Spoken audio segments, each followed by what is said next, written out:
যুবক ভাইয়েরা, নিজের জীবনটাকে, ক্যারিয়ারটাকে সুন্দর করো। মনে রাখবা, আজকালকার বাপ মারাও স্বার্থ ছাড়া ভালোবাসতে চায় না। কথা বিশ্বাস হয় নাই, তাই না? হ্যাঁ, বিশ্বাস হবে, আর একটু সময় লাগবে। যাদের বিশ্বাস হচ্ছে না, আর একটু সময় লাগবে। দেখবা বাসায় 3 ছেলে, 2 ছেলে ইনকাম করে, আর 1 ছেলে বেকার। তুমি দেখবা বাপ মা যারা কাজ করে তাদেরকে বেশি ভালোবাসে, যারা টাকা পয়সা না থাকে বাপ মা ভালোবাসতে চায় না। যুবক ভাইরা, আমি নিজে দেখেছি, আমার নিজে দেখা। ইনকাম নাই, বাপ মা মাঝে মাঝে খেতে বসে, ছেলেটা একটা টুকরা ভাত হাতে নিয়েছে খাওয়ার জন্য, বাপ বলছে তোর তো ভাত খাওয়ার যোগ্যতাই নাই, তুই বের হয়ে যা। আর কতদিন আমার ঘাড়ে বসে বসে খাবি? মা বলছে তুই বের হয়ে যা, তোর মতো সন্তান আমার দরকার নাই। টাকা দিবেন, দেখবেন যে আপনি বাপের কাছেও প্রিয়, মায়ের কাছেও প্রিয়, বউয়ের কাছেও আপনি প্রিয় হয়ে যাবেন। এটা তিতা বাস্তব কথা। এই পৃথিবীতে প্রত্যেকটা সম্পর্ক টিকে আছে স্বার্থের উপরে। যুবক ভাইরা, স্বার্থ থাকলেই বলে আই লাভ ইউ, স্বার্থ ফুরায় গেলেই কয় আই হেট ইউ। টাকা থাকলে দেখবা আশেপাশের ভালোবাসার মানুষের কোনো অভাব নাই, আর যখনই পকেট ফাঁকা দেখবা নিজের ঘরের বউটা তোমাকে আর ভালোবাসছে না। ফোকাস অন ইউর ক্যারিয়ার, স্বপ্নকে বড় করো। মনে রাখবা, জীবনে কাজটা হচ্ছে সবচেয়ে বড় দামি জিনিস। যার আসল কাজ ঠিকঠাক, স্বপ্ন ঠিকঠাক, লক্ষ্য ঠিকঠাক, ক্যারিয়ার ঠিকঠাক, সফলতা ঠিকঠাক, ওকে কে ভালোবাসলো, কেউ ওরে ছাড়লো, কেউ ওকে গালি দিল, কেউ ওকে বদনাম করলো, ও চুল পরিমাণ কেয়ার করে না। ও ভাবে আমার অবস্থান ঠিক থাকলে কেউ আমার একটা চুল বাঁকা করতে পারবে না। ঠিক কিনা বলে? Focus on your career. Allah প্রত্যেকটা যুবককে সফল হওয়ার তৌফিক দান করো। সকলেই মন খুলে পড়ো না আমিন। ওই যে বলেছিলাম, বিবাহিত কারা কারা আছেন 3টা তাকবীর দিবেন।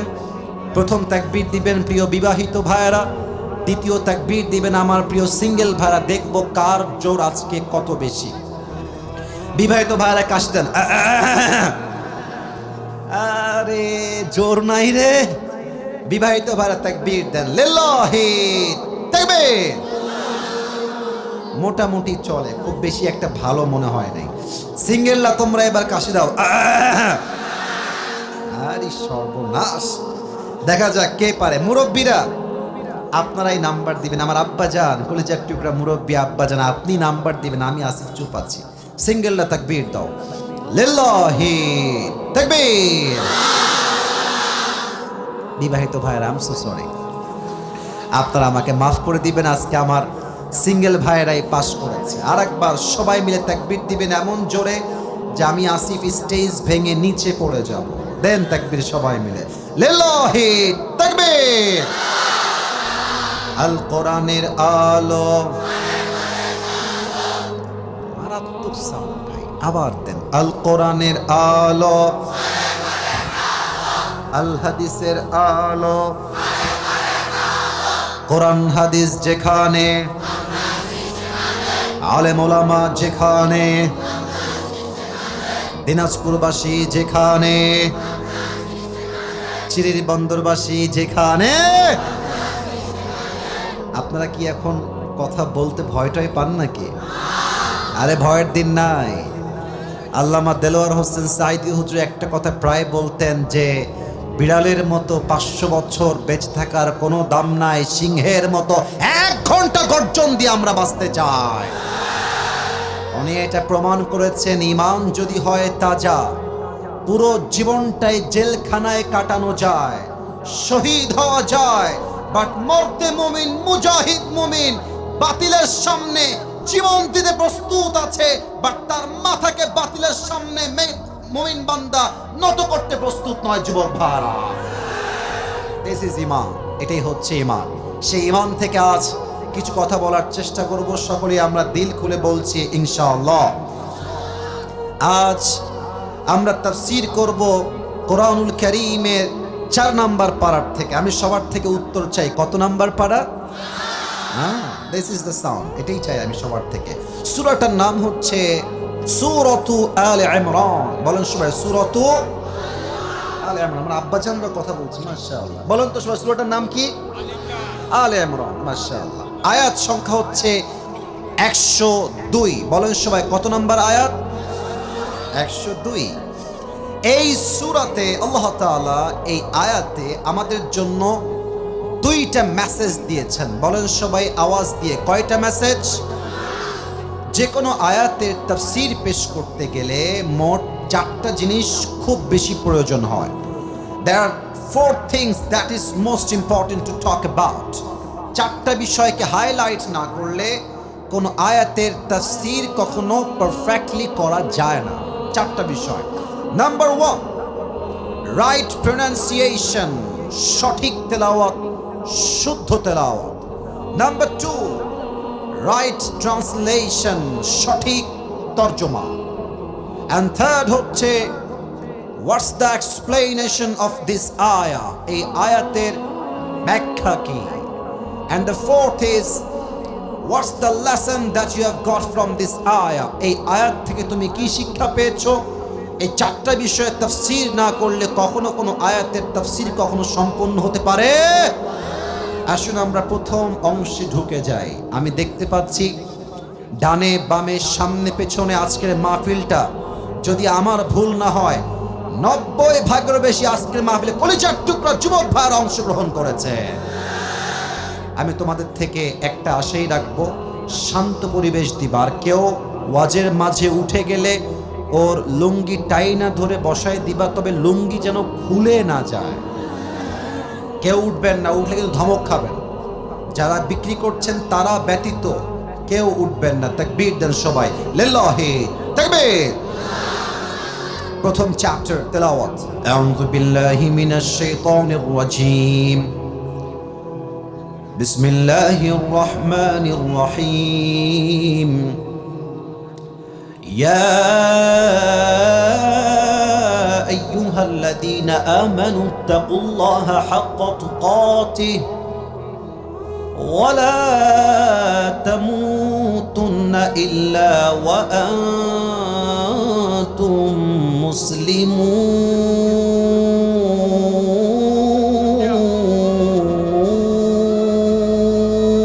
আল্লাহু আকবার। সঠিক তেলাওয়াত। Now I will try my best to translation of this ayah, to translate of this ayah. আমি এই আয়াতের তরজমা করার ট্রাই করছি। আল্লাহ তাআলা বলছেন, O you who believed, fear your Lord as he should be feared. وَلَا تَمُوتُنَّ إِلَّا وَأَنْتُمْ مُسْلِمُونَ, and do not die except as a Muslim. দুইটা message. এক, হে ঈমানদারেরা, তোমরা তোমাদের রবকে ভয় করো ভয় করার মতো। জাস্ট ফোকাস অন দিস আয়াহ, একটু বুঝবেন। আল্লাহ বলছেন শুধু ভয় করো, it's exactly not like that, এতটুকুই শেষ নয়। আল্লাহ বলছেন হাক্কা তুকাতি, ভয় করার মতো ভয় করো। ওয়ালা তামুতুন্না ইল্লা ওয়া আনতুম মুসলিমুন, যেহেতু তোমাদেরকে মরতেই হবে, তোমরা মুসলমান না হয়ে মারা যেও না। আবারও বলছি, যেহেতু তোমাদেরকে মরতেই হবে, কুল্লু নাফসিন যায়িকাতুল মাউত, everyone has to take the test of death. প্রতিটা মানুষকে মৃত্যুর স্বাদ যেহেতু গ্রহণ করতে হবে, অতএব মরার সময় মুসলমান না হয়ে মরে যেও না। এই হচ্ছে আয়াতের সাবলীল তর্জমা, রাইট ট্রান্সলেশন। এবার আমরা আসব ব্যাখ্যা। প্রথমেই আল্লাহ তাআলা এখানে বলেছেন তাকওয়ার কথা। প্রথমে আমরা জানবো যে তাকওয়া কাকে বলা হয়, কোরআন তাকওয়া নিয়ে কি বলে, আল্লাহর হাবিব তার হাদিসে তাকওয়াকে কিভাবে হাইলাইট করেছেন, এই বিষয়টাকে আমরা হাইলাইট করার ট্রাই করব। ফার্স্ট অফ অল আমি তাকওয়ার বেনিফিটটা বলতে চাই, লাভ বলতে চাই। একটা ব্যবসা আপনি যখন করবেন, যদি আপনি জানেন যে ব্যবসাটা করলে আমি কোটি কোটি কোটি টাকার মালিক হয়ে যাব, দেখবেন ব্যবসা করতে আপনার আগ্রহ বেড়ে যাবে। কথা ঠিক আছে কিনা বলে? মনে করেন আপনাদের চিরিবন্দর বা দিনাজপুরে সবচাইতে ফেমাস ব্যবসা, যেটা প্রায় মানুষ করে থাকে, ব্যবসার নামটা কি বলেন তো? লিচু। আচ্ছা, দিনাজপুরের লিচু, তাই না? আচ্ছা, আপনি জানেন যে লিচুর ব্যবসা করলে আমার সিজনে প্রায় লাখ লাখ টাকা লাভ হবে, আপনার ইন্টারেস্ট বেড়ে যাবে, আগ্রহ বেড়ে যাবে। তো তাকওয়া অর্জন করলে লাভ কি, এটা জানলে আপনার তাকওয়া অর্জন করতে মনে চাইবে। আমি তাকওয়া অর্জনের 3টা লাভ বলবো কোরআন থেকে। বলেন সবাই তো কয়টা? আমি শুনি নাই, আমাকে জোরে না বললে আমার ওয়াজ ভালো হয় না। বলেন সবাই কয়টা?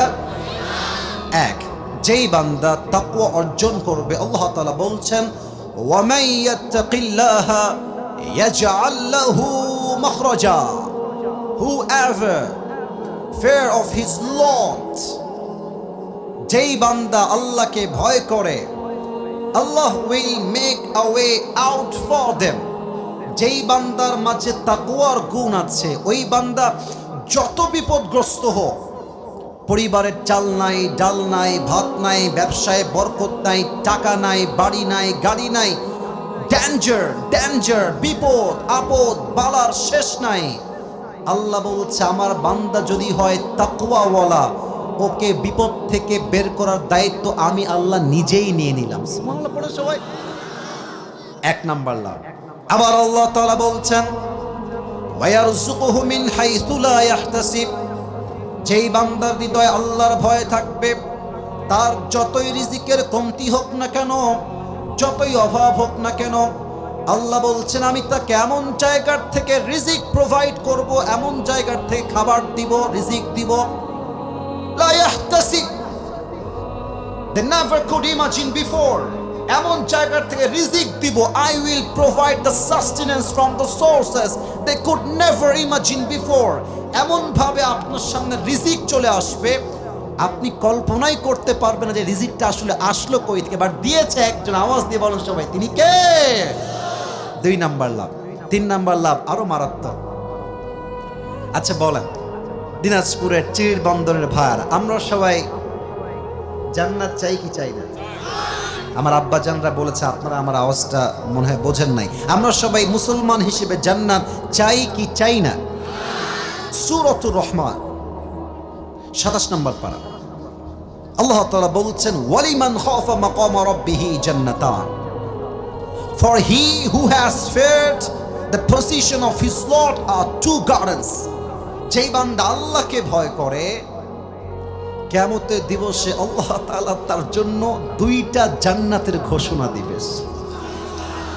আপনি একটা জান্নাতের মালিক হবেন না, আল্লাহ বলবে যেহেতু তোমার মাঝে আমার ভয় ছিল, তাকওয়া ছিল, আমি আল্লাহ তোমাকে আজকে দুইটা জান্নাতের মালিক বানাই দিলাম। আল্লাহু আকবার। এই হচ্ছে তাকওয়া অর্জনের বেনিফিট বা লাভ। আচ্ছা, 5 আগস্টের আগে আমরা দেখেছি কয়েকদিনের মেয়র, কয়েকদিনের চেয়ারম্যান, বাপ রে বাপ, BMW কিনে ফেলেছে, ঢাকা শহরে ফ্ল্যাট হয়ে গিয়েছে। বুঝতে হবে দাল মে কুছ কালা তো জরুর হ্যায়। এখন আমরা দেখতে পাচ্ছি অনেকে নতুন করে পাখনা গজিয়েছে, তারা নতুন করে ইসলামকে আঘাত করতে চায়। মাথায় রাখবেন, সাইদি সাহেব বলেছিলেন যারা তোমরা আমাদেরকে গালি দাও মৌলবাদী বলে, তারা হচ্ছে সবাই আগাবাদী। বলেন তো, গোড়ায় শক্তি বেশি হয় না আগায় শক্তি বেশি হয়? গাছের আগায় শক্তি বেশি না গোড়ায় শক্তি বেশি? সাইদি সাহেব বলতেন বাড়াবাড়ি বেশি কইরো না, 16 কোটি মানুষ গাছের গোড়ায় একটা ঝাঁকুনি দিবে, মামুর বাড়ি দিল্লি গিয়ে তোমরা পড়বা, দিল্লি গিয়ে পড়েছে। অতএব স্পষ্ট কথা, আমার এই দেশে নেতার দাম বেশি নয়, মন্ত্রীর দাম বেশি নয়, যার টাকা বেশি তার দাম বেশি নয়, একমাত্র যে তার রবকে ভয় করে তার দাম আল্লাহর কাছে বেশি, মানুষের কাছেও বেশি হওয়া লাগবে। ঠিক কিনা বলে? ইন্না আকরামাকুম ইনদাল্লাহি আতকাকুম, indeed the most noble of you is the most righteous of you। আল্লাহ তাআলা বলছেন তোমাদের মাঝে সবচেয়ে সেরা ইনসাইট অফ আল্লাহ সুবহানাহু ওয়া তাআলা, আল্লাহর কাছে সে যার হৃদয়ে ভয় আছে এক সত্তার। আওয়াজ দিয়ে বলেন সবাই, তিনি কে? যাদের হৃদয়ে আছে আল্লাহর ভয়, তারা কভু পথ ভুলে যায় না। আল্লাহর প্রেম ছাড়া এই দুনিয়ায় কারো কাছে কোনো কিছু চায় না। ঠিক কিনা বলেন? রাতের আধারে যারা সিজদাতে রয়, দু চোখের অশ্রুতে নদী যেন বয়, ছলনার হাত ছানি যতই আসুক, ছলনার হাত ছানি যতই আসুক, পেছনে ফিরেও সে তাকায় না। পড়েন না সবাই, যাদের হৃদয়ে আছে আল্লাহর ভয় তারা কভু পথ ভুলে যায় না। আল্লাহর প্রেম ছাড়া এই দুনিয়ায় কারো কাছে কোনো কিছু চায় না। ঠিক কিনা বলেন? এবার আসুন, তাকওয়া কাকে বলে? তাকওয়া, আমি আসিফ হুজুর আজকে চিরিবন্দরের মাটির তাকওয়ার আমি দুইটা ডেফিনেশন দিব, দুইটা সংজ্ঞা। বলেন সবাই, কয়টা? দুইটা। এক, উবাই ইবনু কাব রাদিয়াল্লাহু তাআলা আনহুকে একবার ওমর ফারুক ডাক দিয়ে বললেন, হে উবাই ইবনু কাব, তুমি আমাকে বলো তো, মা তারিফুত তাকওয়া, what is the definition of তাকওয়া? তাকওয়া কাকে বলে? উবাই ইবনু কাব বললেন, ইয়া ওমর, ইয়া খলিফাতুল মুসলিমিন, আপনি কি কখনো কাঁটাযুক্ত রাস্তায় হেঁটেছেন, চতুর্পাশে কাঁটা আর সাপ বিচ্ছু? বলছে, ইয়েস, আমি অনেকবার জঙ্গলে হেঁটে এসেছি। বাট কেন? বলছে, আপনি জঙ্গলে যখন কাঁটা থাকে আপনি হাঁটেন কেমন করে, আপনার হাঁটার স্টাইল ছিল কেমন করে? তো ওমর ফারুক বললেন যে আমার যেই, আমি পা তুলতে পারছি না, সরি, জুতা, এটা আমি পরি বুট জুতা, যাতে করে কোনো কাঁটা ভেতরে ঢুকে না যায়। আর আমি আমার হাতে অলওয়েজ একটা লাঠি রাখি, যদি কোনো সাপ বা বিচ্ছু আমাকে অ্যাটাক করতে আসে আমি সাপকে লাঠি দিয়ে প্রতিহত করব। উবাই ইবনে কাব বললেন, that is the definition of তাকওয়া, এটাই হচ্ছে তাকওয়া। ওমর ফারুক বললেন, এটা কেমনে? লা মুহাল, এটা তাকওয়ার সংজ্ঞা হয় কেমনে? প্লিজ এক্সপ্লেইন টু মি, ব্যাখ্যা করেন, এর ব্যাখ্যা আসলে কি? এবার উবাই ইবনে কাব ডাক দিয়ে বলছে, ইয়া ওমর, ইয়া খলিফাতুল মুসলিমিন, এই দুনিয়ার জমিনে যখন আপনি চলতে যাবেন, একদিকে আছে হালাল আর একদিকে আছে হারাম। মনে করেন আমাদের এই বাংলাদেশে আজকাল মামা খালু না থাকলে সরকারি চাকরি পাওয়াই যায় না। সরকারি কেন, যে কোনো চাকরি পেতে গেলেই বলবে যে মিষ্টি আর চা খাওয়ার জন্য 5 লাখ টাকা দিলেই আপনার চাকরিটা হয়ে যাবে। ডক্টর ইউনূস সাহেবকে আমি একটা আবদার করতে চাই, আপনি নিয়ম করবেন, যদি কোনো যোগ্য ব্যক্তি চাকরি নিতে গিয়ে ঘুষ দিতে হয়, যে ঘুষ নিবে তার জিহ্বাটা ছেড়ে ফেলতে হবে। যুবক ভাইরা আমার, চাকরি হচ্ছে হালাল, বাট ঘুষ দিয়ে চাকরি নেওয়া এটা হচ্ছে হারাম। তো চাকরিও হালাল, ঘুষ নেওয়া হচ্ছে হারাম। যদি আপনি চাকরি করতে চান আপনি হালাল ভাবে করবেন, ঘুষ যদি আপনি না দিয়ে চাকরি করেন এটা হচ্ছে তাকওয়া। আপনি বলবেন, যদি আমাকে ঘুষের টাকা দিয়ে চাকরি নিতে হয় ওই চাকরি আমার দরকার নয়, আমি ভ্যান চালায় খাবো, আমি ধান কেটে খাবো, আমি রিক্সা চালায় খাবো, বাদাম বিক্রি করে খাবো, বাট আমি মুসলমান ঘরের সন্তান, আমি হারামকে অর্জন করতে পারবো না। ঠিক কিনা বলেন? দিস ইজ তাকওয়া। হারামকে অ্যাভয়েড করবেন। আমি আবারও বলছি, তাকওয়া বুঝবেন, হারামকে ফেলাই দিবেন, হালালকে অ্যাকসেপ্ট করবেন, এটাই হচ্ছে তাকওয়া। আচ্ছা, আপনাদের চিরিরবন্দর দিনাজপুরে বিয়ে শাদী হয় না? আরে না হইলে আপনারা আসলেন কই থেকে রে ভাই? কথা কোন হয় না? হয়। আপনারা দেখবেন মুরব্বী আব্বাজান যারা আছেন, আমার আব্বাজানেরা, মুরব্বীরা, আমাকে এই চ্যাপ্টারে একটু মাফ করবেন, মুরব্বী আব্বাজান যারা এসেছেন, আমি আপনার কাছে আপনার পায়ে হাত রেখে আগেই মাফ চাচ্ছি। আমি আপনাদের কাউকে চিনি না, কারোর সঙ্গে আমার কোনো শত্রুতা নয়, একদমই নেই। দেখবেন মুরব্বী আব্বাজান 5 ওয়াক্ত নামাজ পড়ে, বাট মেয়ের বিয়েতে ডিজে বক্সে গান বাজিয়ে মেয়ের বিয়ে দেয়। তা আমি একজন বাবাকে, মানে মুরব্বী চাচা দাড়িওয়ালা, বললাম যে আব্বাজান, আপনি একজন হাজী সাহেব, আপনি 5 ওয়াক্ত নামাজ পড়েন, আপনার মেয়ের বিয়েতে ডিজে বক্স কেন আব্বাজান?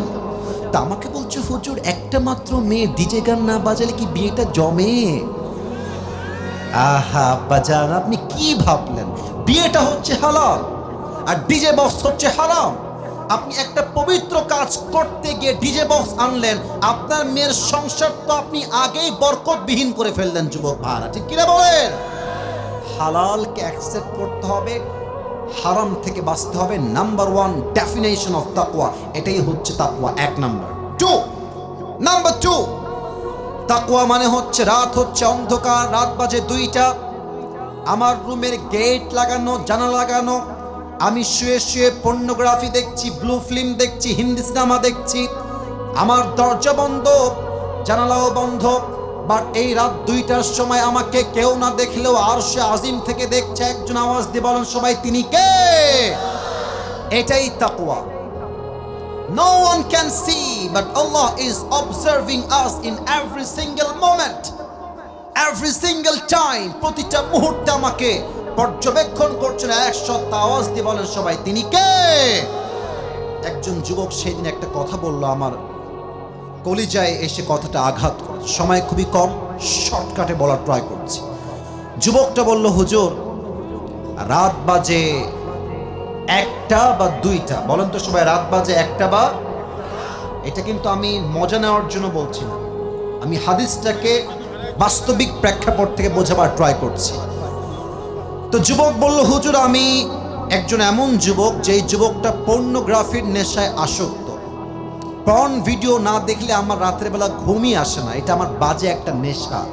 তা আমি বললাম, কি হয়েছে বলো, কি সমস্যা?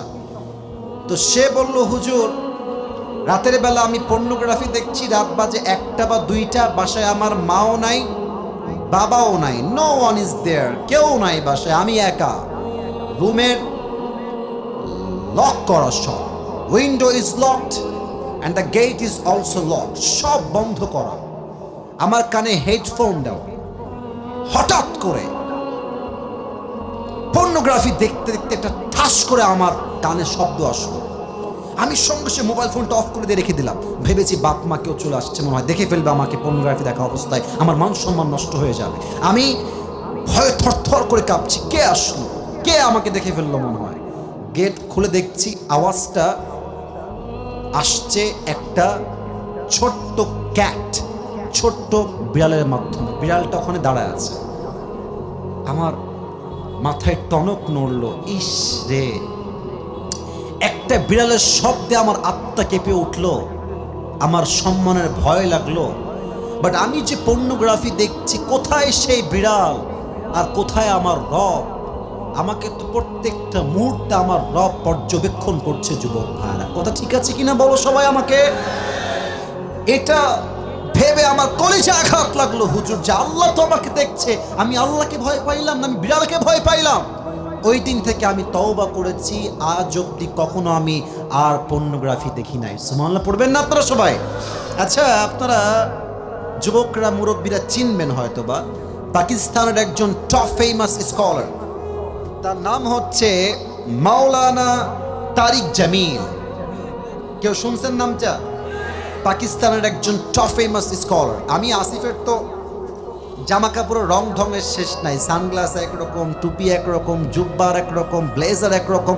আমরা একটু স্টাইলিশ, কোয়ালিফাইড, মডার্ন হওয়ার ট্রাই করি। বাট মাওলানা তারিক জামিল একদম সাদা সিধে মানুষ। অলওয়েজ সাদা পাঞ্জাবি, অলওয়েজ সাদা পায়জামা, অলওয়েজ সাদা পাগড়ি। কালকে বা কয়েকদিন আগে আমি তার ইউটিউবে একটা লেকচার শুনছিলাম অ্যাবাউট তাকওয়া, তাকওয়া নিয়ে। উনি একটা বাস্তবিক ঘটনা বললেন, আমি জাস্ট তাকওয়াকে বোঝাবার জন্য বলতে চাই। বলা যাবে নাকি যাবে না? পেছনে পারমিশন পাইছে, সামনে আওয়াজটা বেশি একটা কানে আসে নাই। বলা যাবে কি যাবে না? উনি বললেন, যেহেতু উনি পাকিস্তানের মানুষ, তো ওনার কথা কিন্তু উর্দু ভাষায় ছিল। আমি জাস্ট বোঝাবার স্বার্থে মাঝে মাঝে কথাগুলো কোট করার ট্রাই করছি। মাওলানা তারিক জামিল বললেন, একজন যুবক, মুসলমান ইমানদার যুবক, হুজুর টাইপের, তাবলীগ করে সে। তো সে খ্রিস্টানদের মিশনারি যে হসপিটাল থাকে ওখানে ভর্তি হয়েছে রোগের চিকিৎসার জন্য। এবার বলেন তো, খ্রিস্টানদের যে হসপিটালগুলো থাকে ওখানকার নার্স যারা হয়, নার্স তারা কি মুসলমান হয় না খ্রিস্টান হয়? এই তো বুঝে গেছেন, মুসলমান হয় না খ্রিস্টান হয়? খ্রিস্টান হয়। তো যুবকটা প্রায় 7 দিন যাবৎ মেডিকেলে ভর্তি। 10 দিন যখন হয়ে গেছে, পাকিস্তানের সেই খ্রিস্টান মিশনারি হসপিটালে একজন নার্স এসে যুবককে বলছে, मैं आपसे शादी करना चाहती हूँ, আমি আপনাকে বিয়ে করতে চাই। সে কিন্তু খ্রিস্টান। আর যুবক তো খ্রিস্টান না মুসলমান? মুসলমান। তো যুবক তো এটা শুনে আকাশ থেকে পড়েছে, মেরে বহন আপ মুঝসে শাদি কিউ করনা চাহতে হ্যাঁ, আপনি আমাকে কেন বিয়ে করবেন? আমি হলাম মুসলমান। और आप तो एक ईसाई है, आप तो मुस्लिम नहीं है, तो हमारी शादी नहीं हो सकती, ये हलाल नहीं होगा। मेटा बोलছে হালাল হবে কেমনে? तो बोलছে যে अगर आपको ये हलाल करना है तो आपको पहले मुसलमान होना पड़ेगा, আপনাকে আগে মুসলমান হতে হবে, তারপরে এই বিয়েটা জায়েজ হবে। তো মেয়েটা বলছে আপনাকে বিয়ে করার জন্য আমি মুসলমান হতেও রাজি আছি। আপনার সুবহানাল্লাহ পড়লেন না যে প্রিয় ভাইরা আমার? আরে ভাই সবাই মিলে একবার পড়েন না সুবহানাল্লাহ। এটা মূল মেসেজ নয়, সামনে আমার মূল কথা আছে। তো যুবকটা অবাক হয়ে গেল যে একজন সুন্দরী খ্রিস্টান নারী আমার মতো হুজুরকে কেন বিয়ে করতে চায়। তো উনি বললেন যে बहन जी मुझे एक सवाल है, क्या मैं कर सकता हूँ सवाल? मैं বলল বলেন কি প্রশ্ন। তো যুবক বলছে यहाँ पे हजारों लड़के हैं, आप मुझे ही क्यों शादी करना चाहती हैं, আপনি আমাকে কেন বিয়ে করবেন? তো মেয়েটা এক অসাধারণ কথা বলেছে, बोलছে मैं एक नर्स हूँ और यहाँ का सबसे खूबसूरत नर्स मैं ही हूँ और मुझसे ज़्यादा खूबसूरत कोई भी यहाँ पे नहीं है। तो जब भी मैं इस रूम में आता हूँ तो मैं देखता हूँ कि हर कोई मुझे आँख उठा के देखती है कि कितनी हसीन लड़की यहाँ पे आई हुई है, लेकिन तुम अकेला एक इंसान हो, जब भी मैं आती हूँ यहाँ पे तुमने कभी भी मेरी तरफ आँख उठा के नहीं देखा। আমি দেখেছি প্রত্যেকটা যুবক আমি রুমে আসলে ফ্যাল ফ্যাল ফ্যাল ফ্যাল করে তাকায় থাকে কত সুন্দরী মেয়ে আসছে, বাট তোমাকে আমি দেখেছি তুমি কখনো একটা পলক আমার দিকে চোখ তুলে কখনো তাকাও না। তো আমি একজন মুসলমানকে বললাম যে যুবকরা আমাদের দিকে তাকায় না কেন, এই যুবক আমাকে দেখে না কেন? তো সে আমাকে বলল যে তারা তাদের রবকে ভয় করে, তারা জানে আমি যদি হারামভাবে কোনো মেয়েকে তাকায় থাকে দেখি, আমাকে কেউ না দেখলেও দেখে একজন, তিনি কে? तो मैंने सोचा कि जिस नौजवान के अंदर खुदा के लिए इतना खौफ है, इतना डर है उसके दिल में खुदा के लिए, तो अगर वो मुझसे शादी कर ले तो मैं तो खुशनसीब बन जाऊंगा। अरे जे যুবকটার হৃদয়ে আল্লাহর প্রতি এত ভালোবাসা, আল্লাহর প্রতি এত ভয়, ওই যুবক তো বিয়ে করে আমাকে কখনো ঠকাইতে পারবে না, ঠিক কিনা বলে? সেই মেয়েটা সেখানে কালেমা পড়ে মুসলমান হয়ে গিয়েছে এবং যুবককে বিয়ে করে একজন শ্রেষ্ঠ আদর্শবান নারী হয়ে গিয়েছে। সুবহানাল্লাহ পড়বেন না আপনারা? কেমনে হইল এটা? তাকওয়া। আরেকটা কথা আজকে বলেই ফেলি, যেটা কখনো আগে বলি নাই, এটাই ফার্স্ট টাইম বলছি। আমাকেও অনেক খ্রিস্টান মেয়ে বিয়ের প্রস্তাব দিয়েছে, অনেক হিন্দু মেয়ে বিয়ের প্রস্তাব দিয়েছে। এটা আপনি ভাববেন হুজুর আপনি কি শো অফ করছেন? না, এটা মেসেজ আছে। মনে রাখবেন হিন্দুরা অনেকে হিন্দু আছে, বাট তারা জাস্ট বাধ্য হয়ে হিন্দু আছে, যেহেতু বাপ মা হিন্দু তাই সে হিন্দু। বাট অনেক হিন্দু আছে এমন যারা সুযোগ পেলে কালেমা পড়ে মুসলমান হয়ে যাবে, ঠিক কিনা বলে? তো আমি যারা প্রস্তাব দিয়েছেন আমি এটা মানে মিডিয়ার সামনে আজকে জীবনের প্রথম বললাম, আমি এটা বললাম এটার জন্য যে দেখেন আপনার আচরণ, আপনার কথা, আপনার কমিউনিকেশন, আপনার চরিত্র এতটা সুন্দর হতে হবে যেন বিধর্মীরা আপনার আচরণ দেখে কালেমা পড়ে মুসলমান হতে আগ্রহী হয়। কথা ঠিক আছে কিনা বলে? তো আমি দেখেছি একজন মেয়ে যে হিন্দু আমাকে বিয়ে করার জন্য খুব বেশি পাগলামি সে করেছিল। এটা আমি আবারও বলছি, আজকে ফার্স্ট টাইম বলছি, জাস্ট বোঝাবার স্বার্থে যে ইসলামটা কত সুন্দর একটু বোঝার ট্রাই করে। তো যখন সে খুব বেশি পাগলামি করছে, মানে সব করার ডান, কাগজ করে নিয়ে আসছে, মুসলমান হয়ে যাবে, জাস্ট বিয়ে করতে চায় সে। তা আমি যে প্রস্তাব নিয়ে আসছে তাকে বললাম ভাই তাকে একটু বললেন যে সে সব বাদ দিয়ে আসিফ হুজুর কেন বিয়ে করতে চায়, হিন্দু মেয়ে আর কি, খ্রিস্টান না।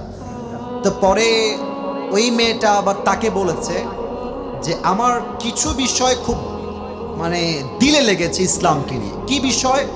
মেয়েটা বলেছে যে আসিফ হুজুর যখন ইসলামকে রিপ্রেজেন্ট করে, ইসলাম নিয়ে কথা বলে, আমার কাছে মনে হয় যে জীবনের কোনো কষ্টই কষ্ট নয় যে রব আমার বন্ধু হয়ে যায়। কথা ঠিক আছে কিনা বলে? এক নাম্বার কথা তার হৃদয়ে টাচ লেগেছে। দুই নাম্বার কথা সে এটা বলেছে যে আমরা হিন্দু কালচার ফলো করি, বাট হিন্দুদের অনেক কাজ আমার বুঝে আসে না। যেমন হিন্দুদেরকে খুব ভালো মুসলমান হতে হলে গরুর পেশাব খেতে হয়। এটা তাদের একটা ধর্মের সিস্টেম। ভালো মুসলিম হতে চাইলে গরুর পেশাব খেতে হয়। তো সেই মেয়েটা বলল যে ইসলামে তো এরকম কুরুচিপূর্ণ কোনো কাজ নাই তো নাই, এবং হুজুরদের যে আচরণ, জামা কাপড়, পোশাক, ভাষা, ভদ্রতা, নম্রতা, এটা আমাকে বোঝাতে বাধ্য করেছে যে ইসলাম হচ্ছে পৃথিবীর সবচেয়ে শ্রেষ্ঠ ধর্ম। যুবক ভাড়া ঠিক কিনা বলে? তো পরে আমি কেমনে কি করা যায়, যাদেরকে আমি মানা করেছি, আমি একটা ইস্যুকেই এখানে সামনে এনেছি যে প্রিয় বোন দেখেন, আমার এই মাইন্ডসেট নেই যে আমি আপনাকে আবার নতুন করে ট্রাই করতে পারবো। আমার মনে হয় আপনি আগে মুসলিম হয়ে যান, প্র্যাকটিসিং মুসলিম হওয়ার ট্রাই করেন, নামাজ কালাম শুরু করেন, দিনদার হয়ে যান। আপনি দেখবেন আপনার মতো মেয়েকে বিয়ে করার জন্য হাজার হাজার যুবক লাইন ধরে দাঁড়িয়ে যাবে। ঠিক কিনা বলে? তা আমার উদ্দেশ্য হচ্ছে রবের ভয় থাকতে হবে, আল্লাহর জন্য কাজ করতে হবে, তাকওয়া নিয়ে চলতে হবে, যে আল্লাহর হয়ে যাবে পুরো দুনিয়া তার গোলাম হয়ে যাবে। ঠিক কিনা বলে? আচ্ছা, শেষ একটা হাদিস বলে আমি আমার, যেহেতু আমাকে অলরেডি স্লিপ দিয়েছে হুজুর, টাইম ইজ ভেরি শর্ট, আপনাকে শেষ করতে হবে একটা কাজের মাধ্যমে। তো আমি চাই, আমি আসছি 2:40, এখন বাজে প্রায় 4টার কাছাকাছি, আর মাত্র 5 মিনিট 4টা বাজতে মনে হয় বাকি আছে। আমি সবাইকে চাই, সবাই এই মুহূর্তে 2টা হাত তুলবেন, সবাই, কেউ বাদ যাবেন না। আমি যা বলতে বলি সবাই বলবেন। বলেন সবাই হুজুর। আরে ভাই জোরে কোন বলেন সবাই হুজুর। আমরা। এত আস্তে কেন বলেন সবাই? আমরা দিনাজপুরের সন্তান। আপনাকে এত আস্তে বলেন সবাই, আপনাকে। এবার জোরে বলবেন, ওয়াদা দিলাম আমরা কেউ দোয়া না করে উঠে যাব না। হাত কোথায়? এমনে উঠে যাব না। সবাই বলেন দিল খুলে ইনশাআল্লাহ। আর একবার বলেন সবাই ইনশাআল্লাহ।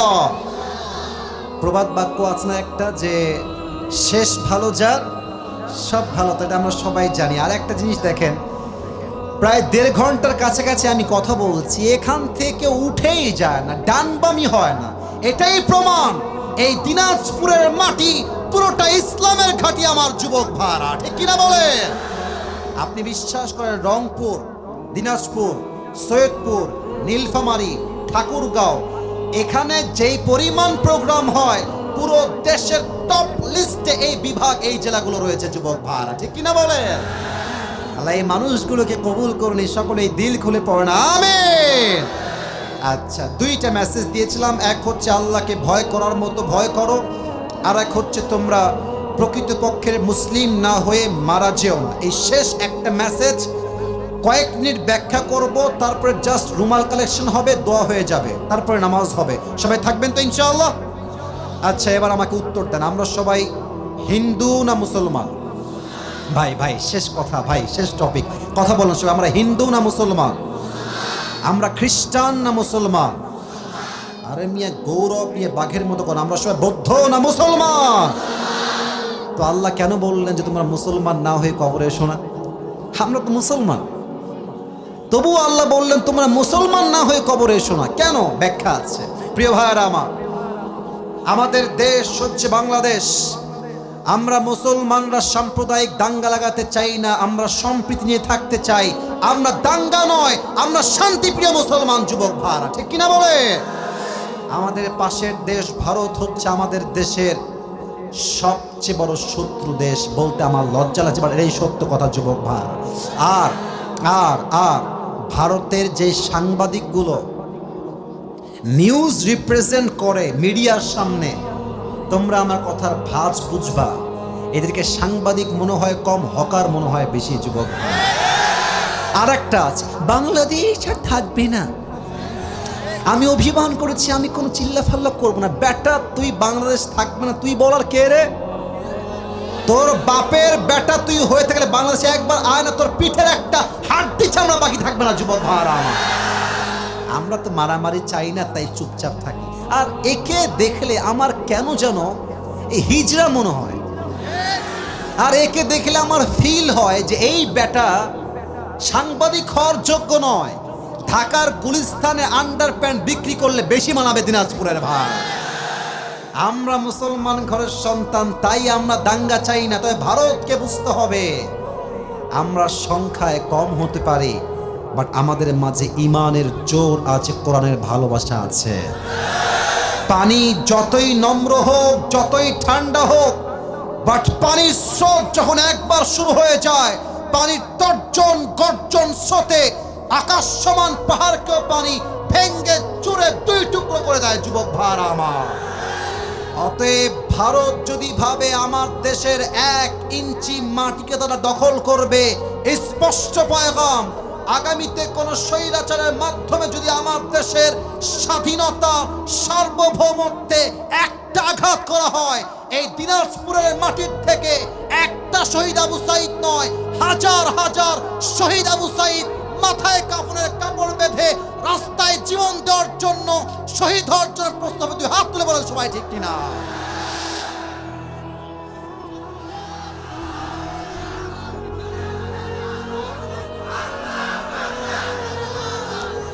এটা এটা শুধু দিনাজপুরের মাটি নয়, এটা রংপুরের মাটি। কারণ দিনাজপুর হচ্ছে রংপুর বিভাগের মধ্যে পড়ে। কথা ঠিক আছে কিনা বলেন সবাই আমাকে। আর রংপুরের নাম শুধুমাত্র আজকে বাংলাদেশে নয়, গোটা বিশ্বের প্রত্যেকটা কান্ট্রিতে রংপুরের নাম পৌঁছে গিয়েছে যুবক ভাইরা আমার। এই বাংলাদেশ দ্বিতীয়বার স্বাধীন হয়েছে, এই স্বাধীনতার সূচনার দ্বিতীয় ইতিহাস তৈরি হয়েছে রংপুরের শহীদ আবু সাঈদের মাধ্যমে। যদি আগামীতেই বাংলাদেশে ইসলামের রাজ কায়েম হয়, ইসলামের পতাকা যদি পক পক করে উঠতে হয়, রংপুরের মাটির থেকে ইসলামের পতাকা, কালেমার পতাকা পক পক করে যুবক ভাইরা আমার। আর একটা কথা সবাইকে বলতে চাই, শেষ কথা, আল্লাহ বলছেন মুসলমান না হয়ে কবরে এসো না। অতএব আমরা হয়তো মুসলমান নামে হয়েছি, কাজে হতে পারি নাই। দাড়িও আছে, টুপিও আছে, সুদ খাই, ঘুষও খাই, এটার নাম আসল মুসলমান নয়। মুসলমান হবে সেই মুসলমান, আসল মুসলমান, যার সামনে বাতিলের মসনদ থরথর করে কাঁপবে, বা সেই মুসলমান বাতিলের সামনে মাথা ধরতে প্রস্তুত হবে না, ঠিক কিনা বলেন? আল্লামা মামুনুল হক সাহেব নাম শুনছেন না আপনারা সবাই? আমির হামজা হুজুর নাম শুনছেন না আপনারা সবাই? মিজানুর রহমান আজহারি নাম শুনছেন না আপনারা সবাই? তাদের কাউকে দেশ ছাড়া করে, কাউকে মাতৃভূমির মাটিতে জেলখানায় ভরে তারা ইসলামকে দমন করতে চেয়েছে। বাট 5 আগস্টের পরে স্পষ্ট প্রমাণ হয়ে গিয়েছে যারা ইসলামকে নির্বংশ করতে চায়, আল্লাহ তাদেরকে নির্বংশ করে রেখে দেয় যুবক ভাইরা আমার। আজহারি আবার এই মাস থেকে তাফসীর মাহফিল শুরু করবে 27 ডিসেম্বর থেকে। আমাদের বিশ্বাস এই পুরো বাংলাদেশ ইসলামের রাজ্য কায়েম হয়ে যাবে ইনশাআল্লাহ। আর যদি এই বাংলাদেশে ইসলামের রাজ কায়েম করতে, কোরআনের রাজ কায়েম করতে বুকের তাজা রক্ত ঢালতে হয়, এই বুকের তাজা রক্ত ঢেলে এই দেশের মাটিতে আল্লাহর রাজ কায়েম করতে কারা কারা প্রস্তুত, হাত তুলে আল্লাহকে দেখায় দাও।